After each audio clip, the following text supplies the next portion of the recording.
هر وقت دلت هوس یه غذای خوشاب و رنگ کرد، پاشو این سماق پلو رو درست کن. اگه مهمون سر زده هم داشته باشی گزینه خوبیه، چون راحت و سریع آماده میشه. گوشت و پیاز رنده شده و ادویه ها رو ورز بده و قلقلی کن و نیم ساعتی بذار فریزر. برنجت هم خیس کن.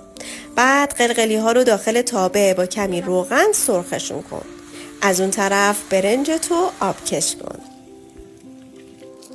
قلقلی ها رو جمع کن. ته قابلمه سیب زمینی بچین و نیمی از برنج رو بریز. بعد قلقلی بچین، سماق و زعفرون هم بریز، البته با دست و دلبازی، و این کار رو تکرار کن تا موادت تموم بشه.